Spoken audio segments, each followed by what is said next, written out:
Olá, viva! Então, cá estou eu hoje para vos falar de seguros para profissionais liberais. Os seguros para profissionais liberais têm duas vertentes: a vertente dos seguros obrigatórios e a vertente dos seguros facultativos. Eu queria falar-vos primeiro dos obrigatórios e só depois dos facultativos e explicar o porquê. Então vamos começar pelo principal, que é o seguro de acidentes de trabalho. O seguro de acidentes de trabalho é obrigatório para todos os profissionais liberais, mesmo que trabalhem por conta de outra. Portanto, ou seja, mesmo que sejam empregados de alguém, vocês têm que ter na mesma este seguro de acidentes de trabalho. Este seguro vai cobrir-vos durante o desenvolvimento da vossa atividade enquanto profissionais liberais. No desenvolvimento da atividade, uma queda e também nas deslocações, ou seja, nas deslocações que vocês fazem quando vão para o trabalho de profissional liberal. Portanto, qualquer deslocação entre a vossa casa e o local onde vocês vão desenvolver a vossa atividade será considerado no seguro de acidentes de trabalho. Este seguro é feito pelo mínimo do capital. O capital mínimo que vocês têm que fazer será sempre o salário mínimo nacional. É isso que é obrigatório. Não é possível fazer eu tenho uma profissão por conta de outra e então eu vou fazer o seguro de acidentes de trabalho por metade do capital. Não, isso não é possível. Pronto. Quais são as vantagens de vocês terem um seguro de acidentes de trabalho? Imaginem que vocês têm um acidente enquanto estão a desenvolver a vossa atividade, caem, partem um braço, são atropelados no caminho de casa para o trabalho ou vice-versa e vocês ficam sem receber aquele rendimento do seguro dos acidentes de trabalho. Se ficam sem receber aquele rendimento que vocês recebiam enquanto profissionais liberais, e então é o seguro dos acidentes de trabalho que vos vai pagar esse valor. Pode acontecer também que vocês tenham esse acidente e eventualmente até tenham despesas hospitalares, exames médicos, material ortopédico, tudo mais. Todas essas despesas, inclusive as deslocações, quando não é possível ser a pé ou a pessoa não se consegue mobilizar sozinha, não se consegue deslocar sozinha, então essas despesas, quer seja de táxi, quer seja em viatura própria, são pagas. De táxi, terão que pedir a fatura do táxi. Em viatura própria é pago um valor por quilómetro, portanto, em que vocês fazem da vossa casa para se deslocarem, quer seja ao médico dos acidentes de trabalho, quer seja para o hospital, quer seja para fazer fisioterapia. Todas essas despesas estão comparticipadas e não há qualquer limite. Portanto, quando nós às vezes falamos em seguros de saúde, há limites de capital. Aqui, nos acidentes de trabalho, não há qualquer limite. Ou seja, enquanto vocês não tiverem alta do médico dos acidentes de trabalho, a seguradora vai continuar a pagar-vos esse montante. Se eventualmente existir uma invalidez, que vos possa incapacitar para sempre de desenvolver a vossa atividade ou parcialmente de desenvolver a vossa atividade, vocês têm direito a receber um determinado capital. E qual é esse determinado capital? Esse determinado capital é definido não pela seguradora, mas pelo tribunal. Portanto, é o tribunal que vos vai atribuir uma determinada incapacidade e qual o valor que vocês vão ter a receber dessa incapacidade. É um seguro obrigatório, mas que vos protege a 100%, sem quaisquer limites, em termos de acidentes de trabalho. E é muito importante vocês terem consciência, por exemplo, quando nós temos qualquer acidente, a primeira coisa, ou quando nós nos deslocamos a um hospital público, a primeira questão que nos colocam logo é acidente ou doença. Isto porquê? Para eles saberem a quem é que vão faturar. Se é acidente, será faturado à seguradora e vocês dão o número da apólice. Se for uma doença, já não é e será faturado diretamente a vocês como beneficiários do Sistema Nacional de Saúde. Portanto, atenção, porque muitas das vezes as despesas com um pequeno acidente, o partir um braço, o partir um pé, o ter que fazer uma cirurgia, são tão caras no público como no privado. E sendo um acidente, é sempre da nossa responsabilidade pagarmos nós essas despesas. Não pensem que o Estado, no momento, não expede o valor, por vezes, e é verdade, não expede naquele momento, mas depois o hospital público vai-vos enviar uma cartinha com os valores a pagar. Portanto, tenham muita atenção a isso. Depois podem, como complemento aos acidentes de trabalho, vocês podem contratar os acidentes pessoais. E o que é que são? Muitas das vezes as pessoas, e tem-me aparecido muitos profissionais liberais que pensam que estão seguros porque compraram, ou porque alguém lhes vendeu um seguro de acidentes pessoais como sendo a seguro de acidentes de trabalho. Atenção, não é a mesma coisa e tenham muito cuidado com isso, porque se vos venderem isso é vender gato por lebre, como se costuma dizer em bom português. O seguro de acidentes pessoais serve apenas para cobrir o risco de vocês terem qualquer acidente. Por exemplo, vão correr, partiram o pé na corrida, caíram mal, fizeram um traumatismo.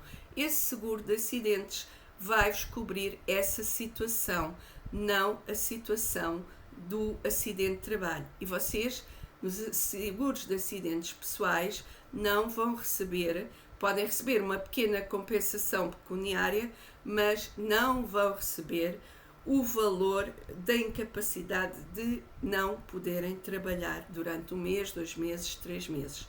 Vão ter as despesas pagas também, até um determinado montante, porque o seguro de acidentes pessoais tem montantes, não há capital ilimitado, ele tem montantes, portanto, vocês vão ficar limitados.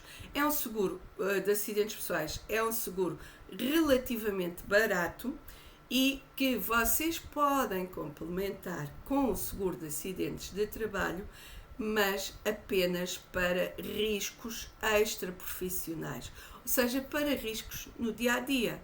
O cair em casa, o estar a calçada molhada e cair ao sair do autocarro ou do carro, qualquer coisa assim, isso é para o seguro de acidentes pessoais, se não tiverem em trabalho, evidentemente. Se tiverem em trabalho, é sempre para o seguro de acidentes de trabalho. Não misturem estes dois conceitos, porque muitos agentes de seguros às vezes vendem-vos esta questão como sendo os acidentes pessoais, como sendo a mesma coisa. Não é. Portanto, muita atenção a esta questão. Podem precaver-se sim, mas é extraprofissional e não no âmbito profissional. Depois, outro seguro que é obrigatório é o seguro de responsabilidade civil. O seguro de responsabilidade civil, o que é que significa? Significa que vocês, no exercício da vossa profissão, enquanto profissionais liberais, se fizerem algum erro e o vosso cliente seja penalizado, o seguro de responsabilidade civil vai compensar essa perca, esse dano que o vosso cliente possa eventualmente ter. E a responsabilidade civil profissional é obrigatória em algumas profissões. Por exemplo, contabilista, agente de seguros, médicos. Portanto, há seguros de responsabilidade civil que são mesmo obrigatórios. Há outros que não são. Agora, vocês é que veem, dentro dos que não são obrigatórios, se a vossa atividade poderá causar um dano ao vosso cliente. Eu vou-vos pegar aqui num exemplo. Por exemplo, um eletricista, e este é um caso real, um eletricista supostamente não causaria danos aos clientes, mas fez a eletricidade de um prédio enorme. Portanto, fez a parte elétrica toda desse prédio. E o que é que aconteceu? Houve qualquer coisa que fez mal. E ao fazer aquilo inadvertidamente errado, o prédio pegou fogo e causou sérios danos à construção. Ele não tinha seguro de responsabilidade civil. O que é que isto quer dizer? Quer dizer que teve que pagar tudo do seu bolso. E como não tinha, foi muito complicado. Portanto, a responsabilidade civil é um seguro que nós temos para precaver a situação que nós façamos a outra pessoa. Por exemplo, eu, enquanto contabilista certificada, sou obrigada a ter, pela ordem dos contabilistas certificados, eu sou obrigada a ter o seguro de responsabilidade civil. Eu, felizmente, nunca tive necessidade de usar o meu seguro, mas houve muitos colegas que já tiveram essa necessidade. E, às vezes, um pequeno deslize, uma pequena coisa, pode causar grandes danos aos seus clientes. Portanto, a responsabilidade civil devem ponderar se é obrigatório. É obrigatório, se não é obrigatório, devem ponderar se na vossa atividade faz sentido ou não faz sentido. Depois, é também obrigatório para quem tem estabelecimento aberto ao público um seguro de multirriscos estabelecimento. Antigamente este seguro era apelidado de seguro de porta aberta, entre aspas, ou seja, se eu entrar num estabelecimento e eventualmente, por exemplo, eu cair porque o chão está molhado e o funcionário ou mesmo o proprietário não limpou o chão e eu escorreguei e parti uma perna, todas as despesas são imputadas ao proprietário desse estabelecimento. E então havia este seguro, que era o chamado seguro de porta aberta. As seguradoras, no entanto, evoluíram e deixaram de fazer só isso. E colocaram o seguro de porta aberta, entre aspas, dentro do seguro, do chamado seguro do multirriscos do estabelecimento. E o seguro do multirriscos do estabelecimento, o que é? Vocês podem segurar duas coisas. As paredes, se elas forem vossas, e quando eu digo as paredes, os vidros, portas, janelas, tudo mais, tudo o que faz parte do edifício em si. E podem segurar o recheio. O recheio ou os conteúdos são os vossos equipamentos todos que estão lá. Que pode haver um roubo, um incêndio, uma inundação, e tudo isso está contemplado no seguro dos multirriscos de estabelecimentos. Alguns têm mais uma coisinha, outros têm outras, portanto é uma questão de ver as vantagens e desvantagens de uma ou outra seguradora, mas praticamente quase todas elas hoje em dia são muito idênticas. Aqui, em termos do multirriscos, se não são proprietários do estabelecimento, se são apenas proprietários, são arrendatários, aliás, e são só proprietários do recheio, então não gastem dinheiro a fazer o seguro das paredes, porque as paredes é da responsabilidade do senhorio. Mas atenção, Muitas das vezes o senhorio negligencia esta parte e não tem o seguro do estabelecimento ou da loja, ou o que quer que seja. E quando existe um assalto e fica uma porta danificada ou é quebrado um vidro, isso pertence às paredes. Portanto, se o senhorio não tiver, ele terá que pagar do bolso dele, ou então vocês, por uma questão de segurança das vossas próprias coisas, têm que pagar essa parte do vosso bolso. Aqui vale a pena ponderar, quando estão a analisar uma simulação de multirriscos do estabelecimento em si, ponderar quanto é que acresce se eu quiser segurar também, por exemplo, os vidros de portas e janelas. Porquê? Para ficarem mais tranquilos e não terem depois o senhorio a dizer que não paga e vocês com as vossas coisas lá dentro e a terem que entrar com o dinheiro do vosso bolso. Portanto, tenham muito cuidado e quando contratam, peçam a simulação.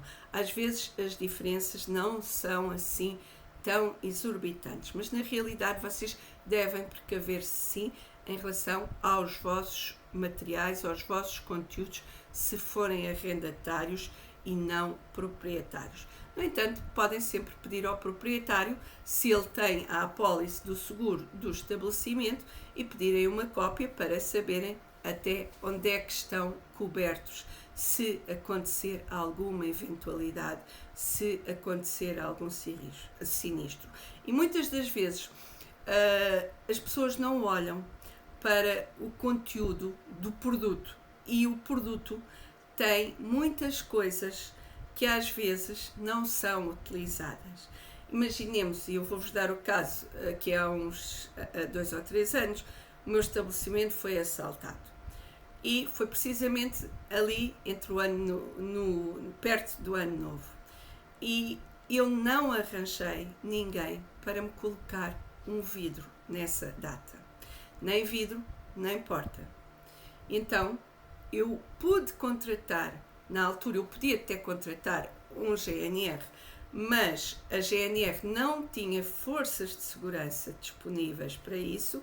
Eu tive que contratar um segurança privado, através da seguradora, foi a seguradora que o procurou e que o encontrou, que lá passou os dias 30, 31, 1 e 2 de 30, 31 de dezembro e 1 e 2 de janeiro.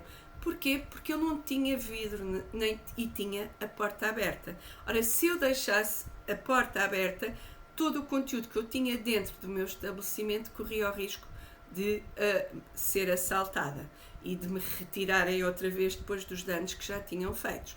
Então, o segurança teve que lá passar 4 dias, inclusive a noite de passagem de ano. Pronto, às vezes acontece, mas há trabalhos que têm que ser feitos. E, por acaso, tivemos a felicidade de ser alguém muito acessível e que até alinhou bem na brincadeira, entre aspas, de ter que lá passar a passagem de ano sozinho. Pronto. Isto em relação ao estabelecimento. Falámos dos acidentes de trabalho, dos acidentes pessoais e da responsabilidade civil. Vamos entrar agora no campo dos seguros facultativos. E enquanto profissionais liberais, podem ter 3 tipos de seguros facultativos e que eu aconselho. Normalmente, o seguro de saúde para evitar ter que as filas de espera na administração pública, no centro de saúde, as consultas de especialidade que levam anos à espera, uma cirurgia que tem feita, mas que o Serviço Nacional de Saúde não considera que seja urgente.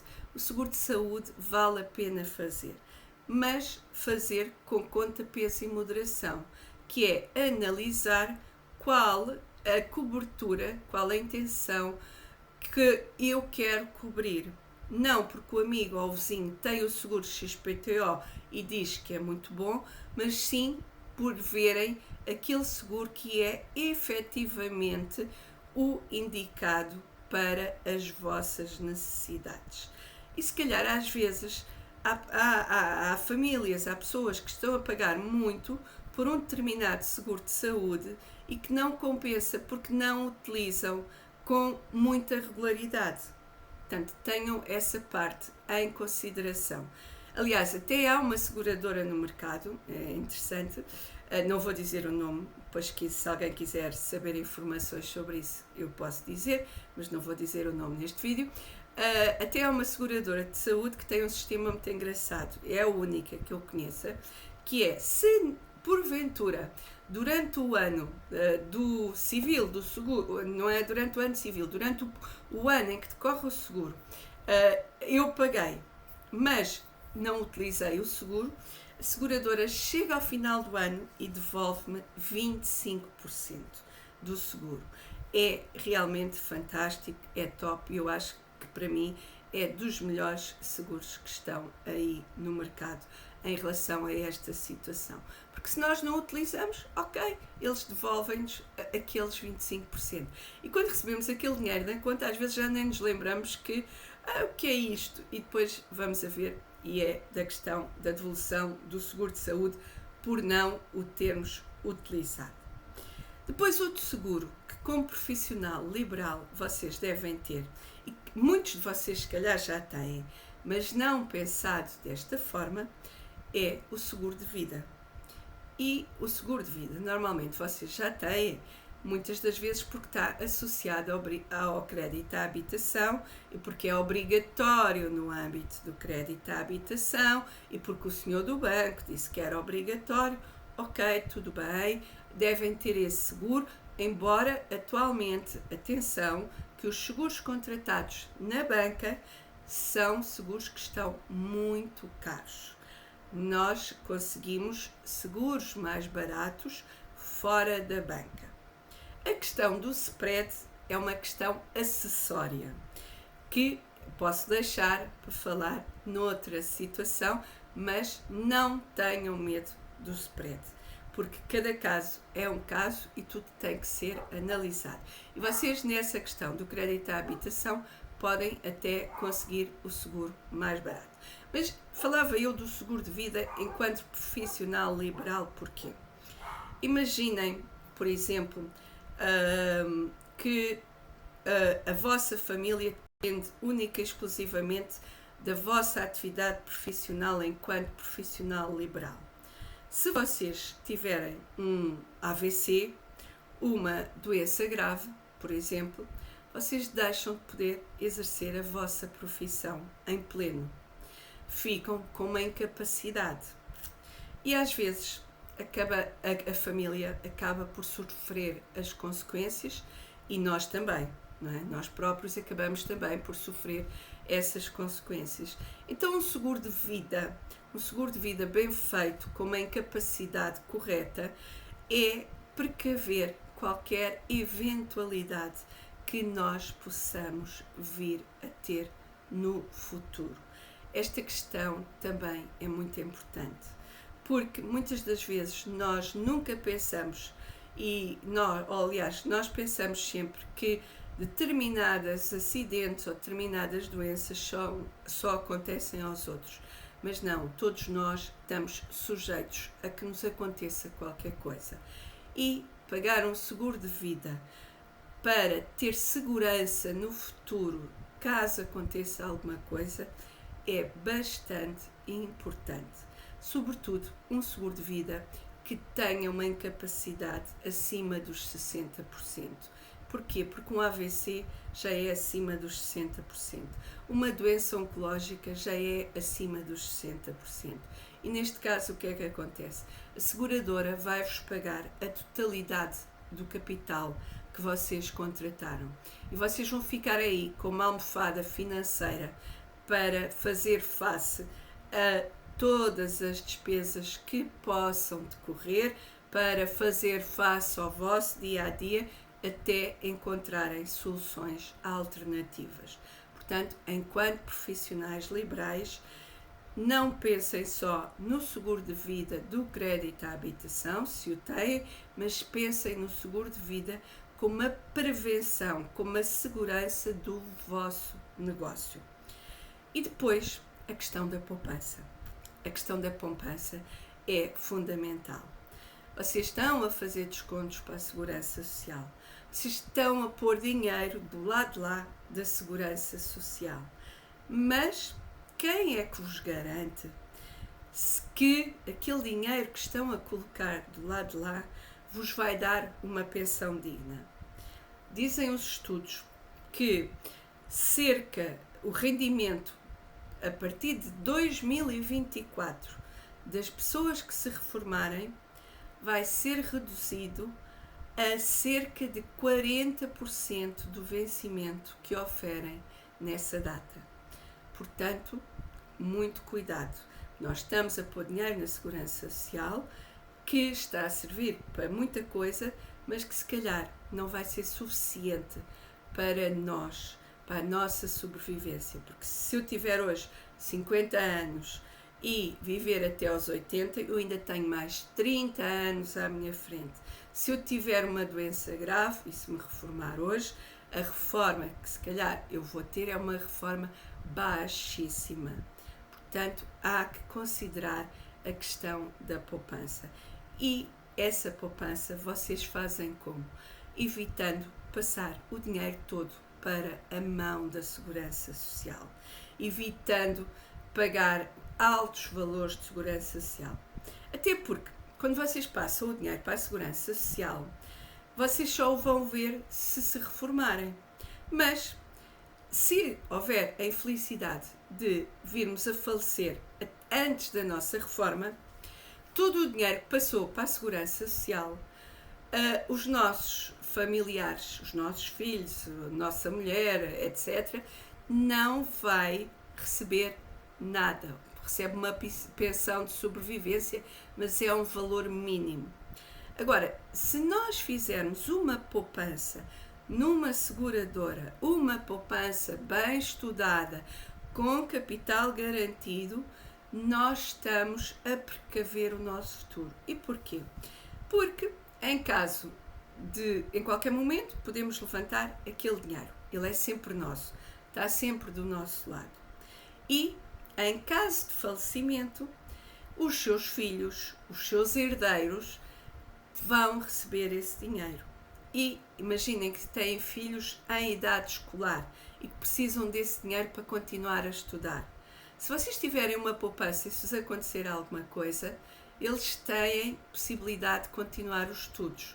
Enquanto que, se o dinheiro estiver do lado lá da Segurança Social e vos acontecer alguma coisa, muitas das vezes os filhos têm que deixar de estudar para contribuírem monetariamente para o agregado familiar. Portanto, tenham muita atenção à questão da poupança. E aqui na questão da poupança, há que salvaguardar também outra questão. Nunca deixem ficar sempre só a questão, porque normalmente as pessoas, os agentes de seguros que fazem isso, ou até na banca, dizem muitas vezes, se lhe acontecer alguma coisa, fica para os seus herdeiros legais. Ok, imagine que tem 3 filhos e mulher. Os seus herdeiros legais vão receber esse capital em partes iguais. Se os seus filhos forem menores, eles não recebem o dinheiro logo. Eles só têm direito a receber o dinheiro quando fizerem 18 anos. Então, o que é que vai acontecer ao dinheiro? O dinheiro vai ficar depositado numa conta da Caixa Geral de Depósitos à ordem dos herdeiros menores, que só podem levantar, só podem ter acesso a eles quando atingirem a maioridade. E neste caso, imaginemos que estivermos a falar de uma poupança de 100 mil euros, já a sua esposa ou o seu marido vai receber 25% só e os outros 3 filhos, os outros 75%, os outros 75 mil euros vão ficar lá até os filhos atingirem os 18 anos. Como é que esta questão pode ser controlada? Como é que vocês podem gerir esta questão? Esta questão é gerida através da chamada cláusula beneficiária, em que quando vocês fazem a poupança, vocês designam expressamente o nome da pessoa que é beneficiária daquele seguro. Se porventura, entretanto, casou, separou-se e quer mudar essa pessoa, ou nasceram mais filhos e quer colocar o nome dos outros filhos também lá, em qualquer altura, durante a duração do plano de poupança que esteja a fazer, em qualquer altura, envia uma carta à seguradora e essa chamada cláusula beneficiária pode ser alterada. Portanto, e mesmo o próprio agente ou mesmo a pessoa que vivia consigo e que sabia que supostamente era beneficiária dessa poupança, ela não fica a saber nada. Porquê? Porque o segredo fica entre o cliente e a seguradora. Portanto, é muito importante vocês designarem alguém em termos de cláusula beneficiária. Não deixem ao livre-arbítrio de os herdeiros legais. Até porque depois os herdeiros legais também têm outra questão. É que os herdeiros legais, para receberem, para provarem que são herdeiros legais, têm que ter já feita a habilitação de herdeiros, tem que já haver a partilha de bens. Enquanto que, se for a pessoa indicada na cláusula beneficiária, a pessoa apresenta-se na seguradora com a certidão de óbito, apresenta a sua documentação e o dinheiro normalmente é pago numa semana, 15 dias. Vejam aqui as diferenças de termos cuidado quando contratamos um seguro, quer seja seguro de vida, quer seja seguro de poupança. Isto aplica-se aos dois, esta questão da cláusula beneficiária. E, portanto, há muitas vezes nós não temos estes pontos em consideração. E quando fazemos planos a longo prazo, há que fazê-los com as ideias corretas, com as ideias no lugar, com o acompanhamento correto e não apenas porque alguém que está a querer vender-nos um determinado produto não entra em detalhe nestes pormenores todos que são muito importantes no futuro em caso de haver necessidade. Eu sei que todos vocês acabam por dizer que os seguros levam o dinheiro e que pagam e que não recebem nada, sobretudo no seguro de vida. Pensem que ainda bem que pagaram e que não receberam nada. É sinal que não tiveram incapacidade, é sinal que estão vivos. E nós só fazemos o seguro para prevenir qualquer eventualidade que aconteça no futuro. É este o interesse dos seguros. Portanto, abram o vosso espírito, abram a vossa mente e vejam isto como um investimento aqui em vós próprios, mas também na segurança dos vossos familiares, na segurança do vosso negócio. Portanto, recapitulando, acidentes de trabalho obrigatório, responsabilidade civil obrigatória ou facultativa, dependendo, multirrisco de estabelecimento obrigatório, saúde facultativo, depende das vossas necessidades, e vida e poupança também facultativos, mas muito, muito importantes. Espero que estas informações tenham sido importantes e que aproveitem este vídeo e este conteúdo que criei especificamente para vocês que são profissionais liberais, ok? Tchau e até um dia destes.